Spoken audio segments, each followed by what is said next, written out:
दिवसभरात काही मोठं महत्त्वाचं घडणार आहे, सर्व काही जाणून घेणार आहोत आजच्या विशेषमध्ये. बघा, पहिली बातमी सर्व पालक आणि विद्यार्थ्यांसाठी आहे, कारण आज 10वीचा निकाल लागतोय, तोही SSC बोर्डाचा. 1 वाजता निकाल बघता येणार आहे, त्यामुळे सर्वांची धाकधूक वाढली आहे. दुसरी बातमी मोदींनी पाकिस्तानला दिलेल्या इशाऱ्याची आहे. ऑपरेशन सिंदूरला आता फक्त स्थगिती दिली आहे. दहशतवाद संपवा नाहीतर पाकिस्तानचा विनाश अटळ आहे, या शब्दात मोदींनी पाकिस्तानला ठणकावलंय. बरं, तिसरी बातमी आता अवकाळी पावसाच्या इशाऱ्याची आहे. मुंबईसह राज्यभरामध्ये वादळी वाऱ्यासह पावसाचा अंदाज आता वर्तवण्यात आलेला आहे. या संदर्भातले अपडेट सुद्धा आपण आज काय विशेषमध्ये घेणार आहोत.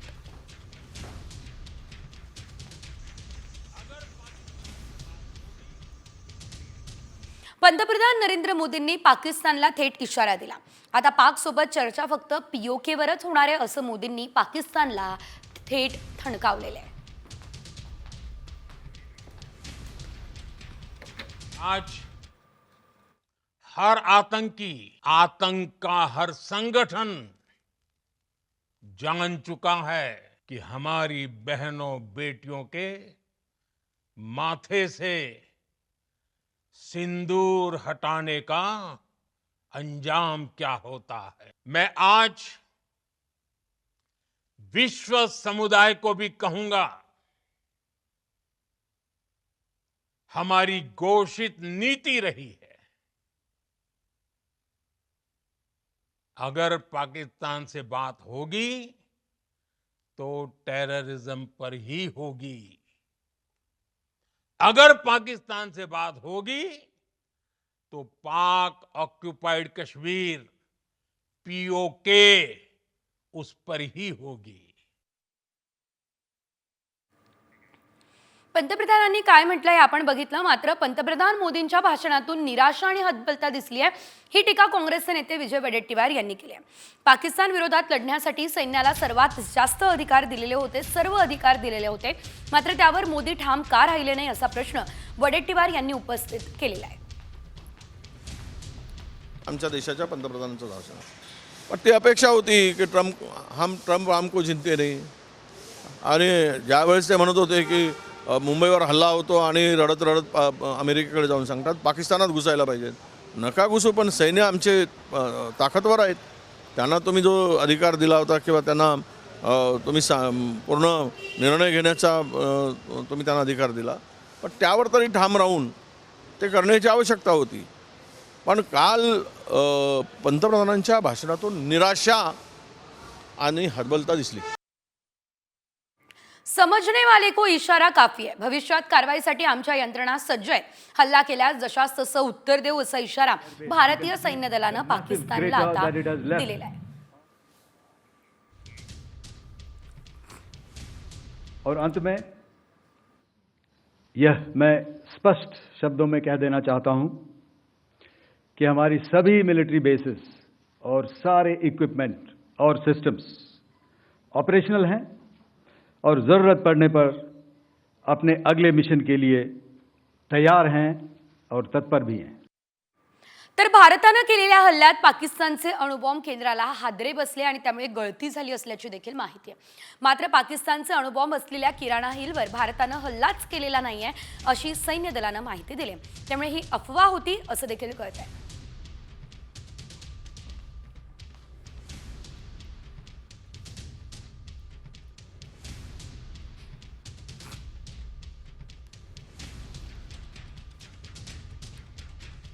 भारतीय नौदलानं आपली शक्ती दाखवणारा एक व्हिडिओ जारी केला. अरबी समुद्रामध्ये इंडियन नेव्हीने युद्धाभ्यास करतानाचा हा व्हिडिओ आहे. समुद्री मार्गातून पाकिस्ताननं कुरापत काढलीच तर जशास तसं उत्तर देण्यास तयारी सुरू आहे. कडक इशारा देखील त्या संदर्भात देण्यात आलेला आहे. भारतीय नौदलानं या व्हिडिओच्या माध्यमातून पाकिस्तानला हा इशारा दिला असल्याचं आपल्याला बघायला मिळतं.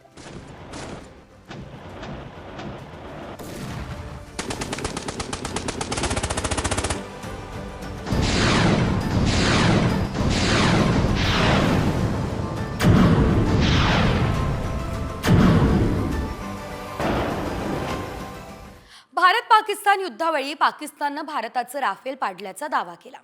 तर पाकिस्तानकडून हा फोटो सुद्धा व्हायरल करण्यात आला. त्यामुळे खरंच भारताचं राफेल पाकिस्ताननं पाडलं का याची आम्ही पडताळणी केली आणि आमच्या पडताळणीमध्ये नेमकं काय सत्य समोर आलं चला जाणून घेऊयात या रिपोर्टमध्ये. पाकिस्ताननं भारताचं राफेल पाडलं.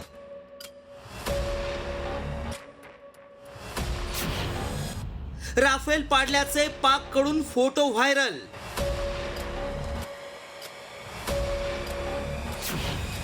व्हायरल मेसेज मागचं सत्य काय? भाईजान नूर खान बेस में आके गिरा है. ये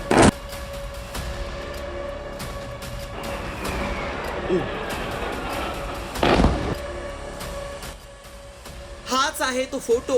हा फोटो व्हायरल करून पाकिस्ताननं राफेल पाडल्याचा दावा केलाय. राफेल कोसळल्याचा हा फोटो खरा आहे का? ऑपरेशन सिंदूर वेळी पाकिस्ताननं भारतावर केलेल्या हल्ल्यात राफेल पडलं का, असे अनेक प्रश्न उपस्थित केले जात आहेत. त्याआधी मेसेजमध्ये नेमकं काय म्हटलंय पाहूया. भारत पाक हल्ल्यादरम्यान पाकिस्ताननं भारताचं राफेल पाडलं. राफेल पाडल्याचा फोटो पुरावा म्हणून देण्यात आलाय. हा मेसेज आणि राफेल क्रॅश झाल्याचा फोटोही व्हायरल करण्यात आलाय. त्यामुळे अनेकांना हा फोटो खरा असल्याचं वाटू लागलंय. सध्या भारतानं पाकिस्तानला जोरदार प्रत्युत्तर देऊन पाकिस्तानला घाम फोडलाय.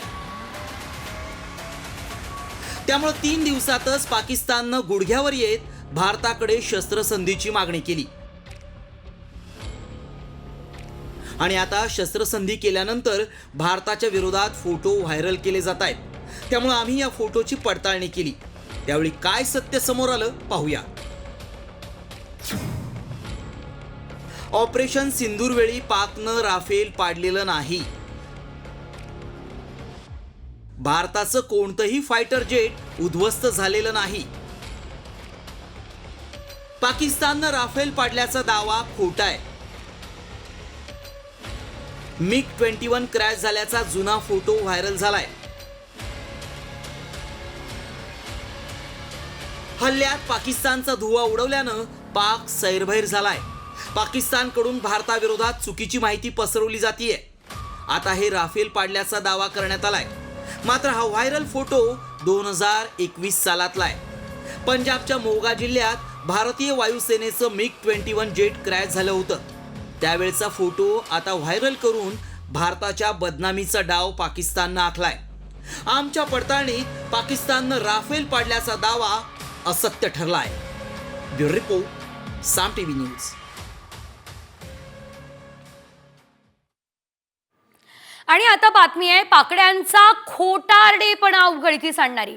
ऑपरेशन सिंदूरमध्ये जखमी झालेल्या पाकिस्तानी सैनिकांची लष्कर प्रमुख असीम मुनीर आणि पाकिस्तानच्या पंजाब प्रांताच्या मुख्यमंत्री मरियम नवाज यांनी रुग्णालयात भेट घेतली. त्याच्या भेटीचे व्हिडिओ समोर आले. यातून ऑपरेशन सिंदूरमध्ये कोणतंच नुकसान झालेलं नाही असा दावा करण्यात आलेला आहे. पाकिस्तानचा खोटारडेपणा मात्र आता समोर आलाय. ऑपरेशन सिंदूरमध्ये नियंत्रण रेषेवरती पाकचे 50हून अधिक जवान हे मारले गेले आणि हवाई हल्ल्यामध्ये 35 ते 40 सैनिक ठार झाले अशी माहिती आहे. पण पाकिस्तान वारंवार ही वस्तुस्थिती लपवत असल्याचं बघायला मिळत आहे.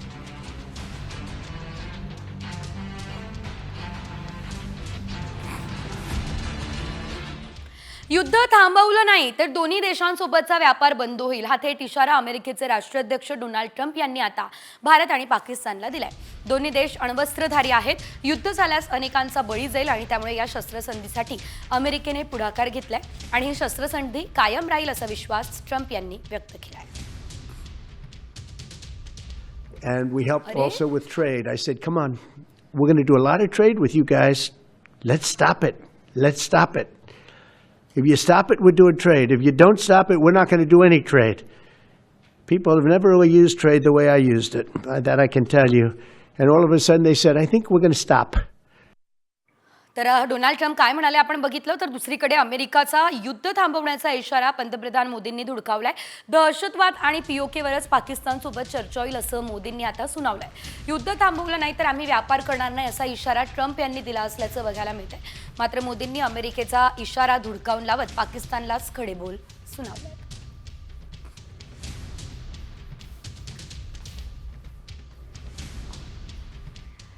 तर अमेरिकेचे राष्ट्राध्यक्ष डोनाल्ड ट्रम्प यांचा दावा केंद्रानं फेटाळला. ऑपरेशन सिंदूरनंतर अमेरिका आणि भारतात झालेल्या चर्चेमध्ये व्यापारावर कोणतीच चर्चा झाली नाहीये. भारत आणि पाकिस्तानमधील युद्धविराम या एकाच विषयावर चर्चा झाली अशी माहिती सूत्रांनी दिली आहे. तुम्ही युद्ध थांबवलं नाही तर आम्ही व्यापार थांबवू असं सांगितल्यानेच दोन्ही देशांनी युद्ध थांबवलं असा दावा ट्रम्प यांनी केला. या दाव्याचं आता केंद्र सरकारकडूनच खंडन करण्यात आलं असल्याचं आपल्याला पाहायला मिळतंय.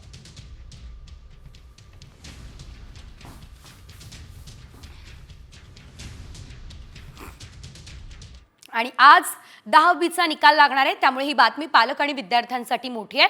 SSC बोर्डाच्या 10वीचा निकाल आज दुपारी 1 वाजेपासून तुम्ही बघू शकतात. तर डाउनलोडही करता येणार आहे. यंदा 21 फेब्रुवारी ते 17 मार्च 2025 दरम्यान 10वीच्या परीक्षा झालेल्या होत्या, ज्यामध्ये राज्यातले जवळपास 16 लाखांपेक्षा जास्त विद्यार्थी बसले होते. आता या विद्यार्थ्यांची धाकधूक वाढली आहे, कारण आज या विद्यार्थ्यांना त्यांचा निकाल कळणार आहे. 10वीचा निकाल नेमका कुठे बघता येणार आपण बघूयात ग्राफिक्सच्या माध्यमातून. कोणकोणती संकेतस्थळं आहेत तर sscresult.mkcl.org, sscresult.mahahscboard.in,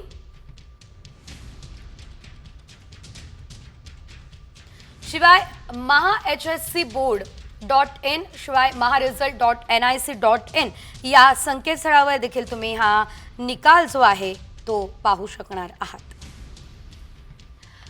10वीचा निकाल तर आज लागेल, मात्र 11वी प्रवेशाचं काय, तर सोमवारपासून 11वी प्रवेशाच्या प्रक्रियेला सुरुवात होणार असल्याचं आपल्याला बघायला मिळतंय. याशिवाय जर महत्त्वाचा मुद्दा आपण बघितला तर तो निकालानंतर विद्यार्थ्यांना प्रवेश अर्ज भरण्यासाठी 10 ते 15 दिवसांचा अवधी सुद्धा दिला जाणार आहे. तर त्यानंतर पहिली तात्पुरती गुणवत्ता यादी जाहीर होईल आणि मुख्य 3 प्रवेश फेऱ्या आणि आवश्यकतेनुसार विशेष प्रवेश फेरी प्रसिद्ध केली जाणार आहे.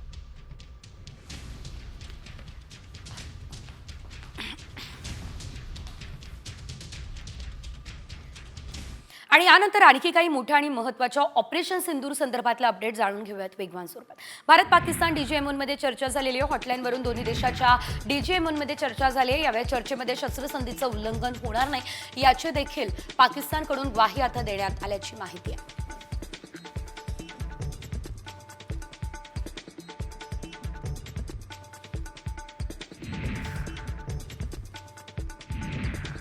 एअर इंडियाने सुद्धा आज विमान सेवा रद्द केली असल्याचं आपल्याला पाहायला मिळतंय. यामध्ये आपण जर बघितलं तर जम्मू, लेह, जोधपूर, अमृतसर, भुज, जामनगर, चंदीगड आणि राजकोट या ठिकाणी जाणारी आणि येणारी विमानसेवा रद्द झाली आहे. जम्मू काश्मीर आणि पंजाबमध्ये रात्री ड्रोन दिसल्यानं सुरक्षेच्या कारणास्तव हा निर्णय घेण्यात आलेला आहे.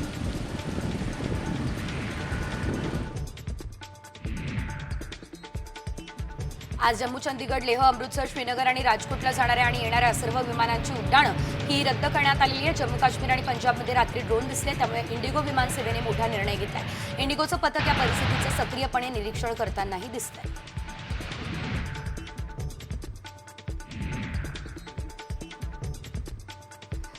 निर्दोष लोकांना धर्म विचारून त्यांच्या कुटुंबासमोर मारण्यात आलेलं आहे, पण दहशतवाद्यांनी स्वप्नातही विचार केलेला नसेल की असा बदला घेऊ. आमच्या बहिणींचं कुंकू पुसणाऱ्यांचा बदला घेतलाय. अवघ्या 3 दिवसांमध्ये पाकिस्तानला नेस्तनाबूत केलं असं पंतप्रधान मोदींनी ठणकावलंय.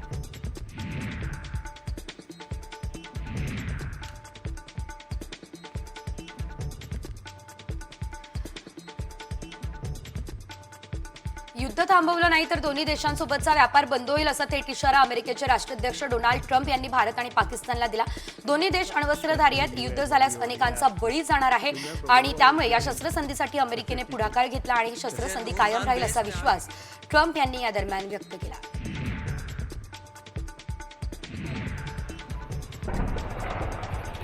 पंतप्रधान नरेंद्र मोदी यांच्या भाषणानंतर जम्मूमधल्या सांबा भागामध्ये ड्रोन दिसलं, पण अवघ्या 15 मिनिटांमध्ये NI कडून याचं खंडन सुद्धा करण्यात आलं.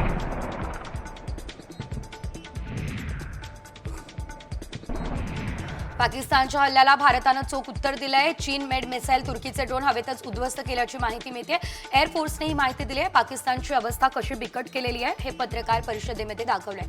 पाकिस्तानचे PL-15 मिसाईल उद्ध्वस्त करण्यात भारताला मोठं यश आता आलेलं आहे.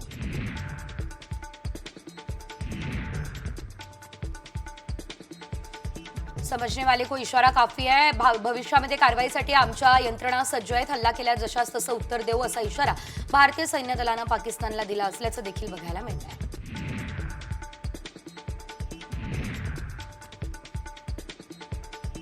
पाकिस्तान आणि भारतातील शस्त्रसंधी दरम्यान तिसऱ्याला तोंड घालण्याची काय गरज असा संतप्त सवाल शरद पवार यांनी उपस्थित केला. शिमला करारानुसार दोन्ही भारत पाकिस्तानच्या प्रमुखांशी बोलणं अपेक्षित आहे. तिसरी व्यक्ती यामध्ये बोलू शकत नाही असं देखील ट्रम्प यांच्या मध्यस्थीबाबत स्वतः पवारांनी म्हटलंय.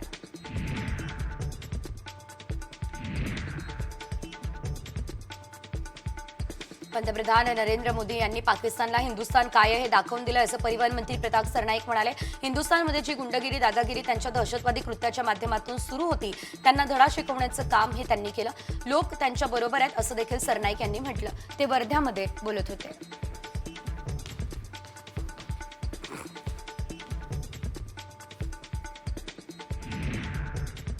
आणि आता बातमी मोठी आहे राज्याच्या राजकारणातून आहे. उद्योगमंत्री उदय सामंत राज ठाकरे यांच्या भेटीला गेल्यात. उदय सामंत शिवतीर्थ निवासस्थानी दाखल झालेले आहेत. शिवसेना आणि मनसेमध्ये जी युती होणार आहे त्या संदर्भातली ही चर्चा होतीये असं सूत्रांचं म्हणणं आहे. तर पालिका निवडणुकांच्या आदेशानंतर हालचालींना सुद्धा वेग आलेला आहे.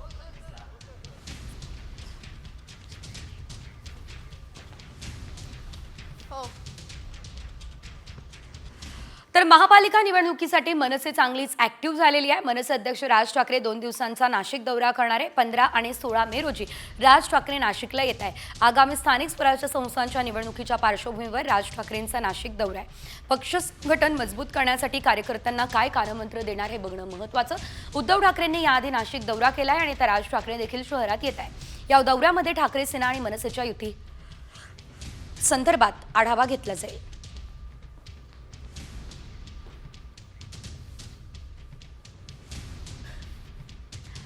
राज ठाकरेंपाठोपाठ तिकडे उद्धव ठाकरे ऍक्शन मोडमध्ये दिसत आहेत. ठाकरे सेनेचे आमदार, खासदार आणि जिल्हा प्रमुखांचे 17 मे रोजी मुंबईमध्ये महत्त्वाची बैठक बोलावण्यात आलेली आहे. शिवसेना भवनामध्ये ही बैठक होणार आहे आणि या बैठकीला स्वतः उद्धव ठाकरे मार्गदर्शन करतील. सध्याच्या परिस्थितीवर त्याचप्रमाणे पुढील महिन्यामध्ये येणाऱ्या शिवसेनेच्या वर्धापन दिनाच्या पार्श्वभूमीवरती ही बैठक आता बोलावण्यात आलेली आहे. तर अशी माहिती सध्या मिळत असल्याचं आपण बघतोय. 17 मे रोजी ही बैठक जी आहे ती पार पडणार आहे.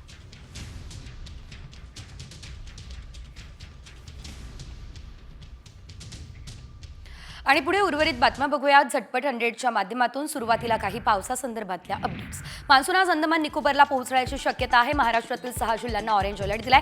अंदमान निकोबारनंतर पुढच्या 5 दिवसांमध्ये बंगालचा उपसागर आणि अरबी समुद्रामध्ये मान्सून पोहोचेल हा अंदाज हवामान विभागानं वर्तवला आहे.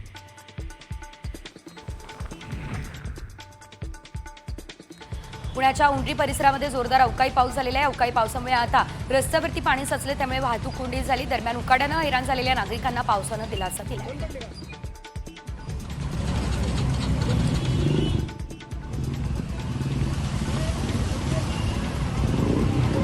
पंढरपूरमध्ये जोरदार अवकाळी पाऊस झाला. अचानक आलेल्या पावसामुळे भाविकांची मात्र एकच तारांब उडाली. 15 ते 20 मिनिट झालेल्या पावसामुळे रस्त्यावर पाणीच पाणी साचलं. पावसामुळे वातावरणामध्ये गारवा सुद्धा पसरला.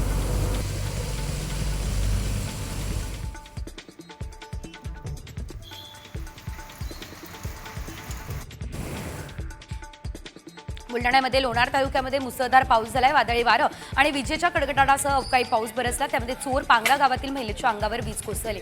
तिचा जागीच मृत्यू झालाय. वीज पडली त्यावेळी तिची 2 मुलं बाजूलाच उभी होती, मात्र सुदैवानं ते वाचले.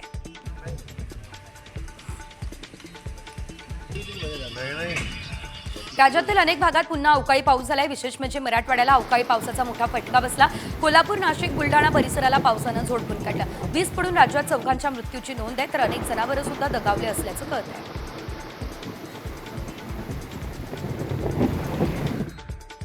नाशिक शहराला पावसाचा येलो अलर्ट जारी करण्यात आलाय. मुसळधार पावसामुळे वेगवेगळ्या भागामध्ये सुमारे 25हून अधिक झाडांची पडझड झाल्याची माहिती अग्निशमन विभागानं दिली. काही ठिकाणी रिक्षा, मोटारींवरती झाडं सुद्धा कोसळले.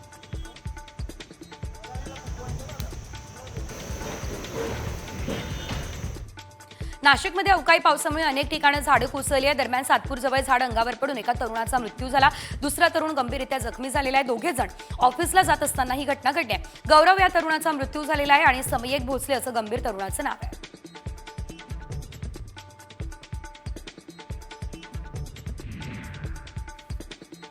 कसबादेमधील पाणीपुरवठा योजनांना आता दिलासा मिळणार आहे. मालेगाव चणकापूर धरणातून पिण्यासाठीचं दुसरं आवर्तन सोडलंय. या आवर्तनाचा मालेगावसह कसबादेमधील 52 पाणीपुरवठा योजनांना फायदा होईल. मालेगाव महापालिकेच्या तळवाडे साठवण तलावामध्ये रविवारी पाणी पोहोचलंय. 87 दशलक्ष घनफूट क्षमतेचा तलाव देखील भरला जाणार आहे.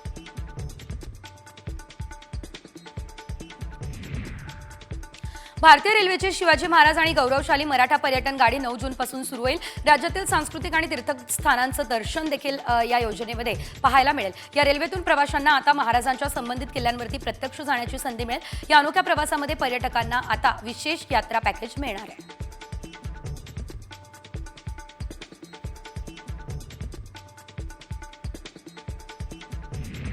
शिक्षक भरतीच्या टेट परीक्षेसाठी आता पोचपावतीच्या आधारे अर्ज करता येणार आहे. याशिवाय आता राज्य परीक्षा परिषदेने हा निर्णय घेतला असून नॉन क्रिमिलियर प्रमाणपत्रासाठी अर्ज केलेल्या शिक्षकांना पोचपावतीच्या आधारे अर्ज भरण्यास परवानगी मिळेल. मात्र ही पोचपावती 14 मे पूर्वीची असणार आहे.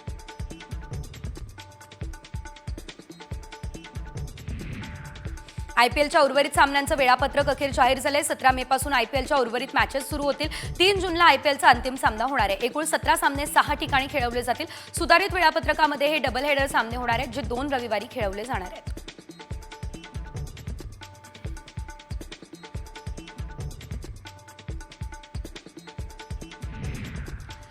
तिकडे मराठवाड्यात अवकाळी पावसानं आता कहर माजवलेला आहे. वीज पडून 6 जणांचा मृत्यू झालाय तर 14 जनावरं दगावली आहे.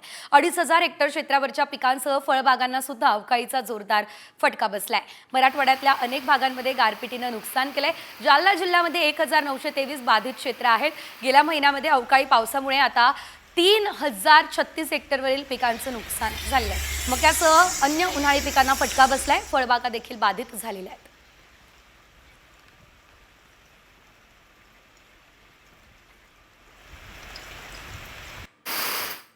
तर शहापूरमध्ये घराला आग लागली आहे आणि घराला लागलेल्या आगीमध्ये चिमुकल्याचा मृत्यू झालाय.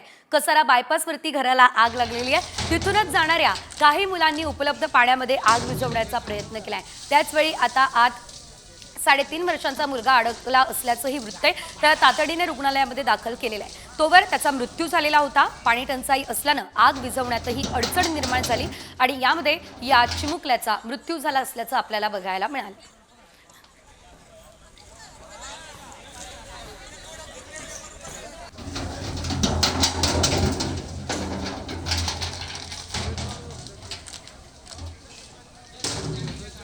आणि यानंतर उर्वरित घडामोडींचा आढावा घेऊयात वेगवान स्वरूपात. महिलांसाठी राखीव असलेल्या कमी रिक्त पदांमुळे पुरुषांपेक्षा चांगले गुण मिळवलेल्या 2 महिलांची निवड न केल्यानं सर्वोच्च न्यायालयानं भारतीय लष्करावर सुनावलंय. तर सर्वोच्च न्यायालयानं याचिकाकर्त्या अर्शनूर कौर यांना दिलासा दिला. जे अधिकारी म्हणून प्रशिक्षण अभ्यासक्रमामध्ये तिचा समावेश करण्याचे निर्देश आता कोर्टानं दिले. नाशिकमधल्या कुंभमेळ्याच्या कामांना विलंब होत असल्यानं शहरवासियांनी प्रशासनावर नाराजी व्यक्त केली. सर्व कामंही वेळेवरती पूर्ण होतील असा दावा गिरीश महाजन यांनी केलेला आहे.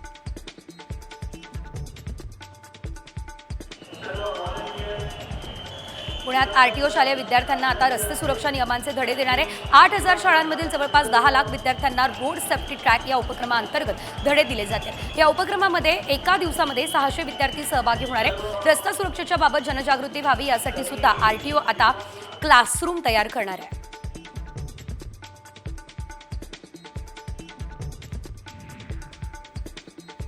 बारामतीच्या मानस शहानी तयार केलेल्या अंगठीच्या डिझाईनला स्वित्झर्लंडमधील आंतरराष्ट्रीय दागिने प्रदर्शनामध्ये पारितोषिक मिळालं. जागतिक स्तरावरती त्यांच्या कलेला मान्यता मिळाली. आंतरराष्ट्रीय दागिने आणि रत्नांसाठी जागतिक स्तरावरती हे प्रदर्शन आयोजित केलं. यामध्ये दुर्मिळ आणि सर्वोत्कृष्ट डिझाईन्स बघायला मिळत आहेत.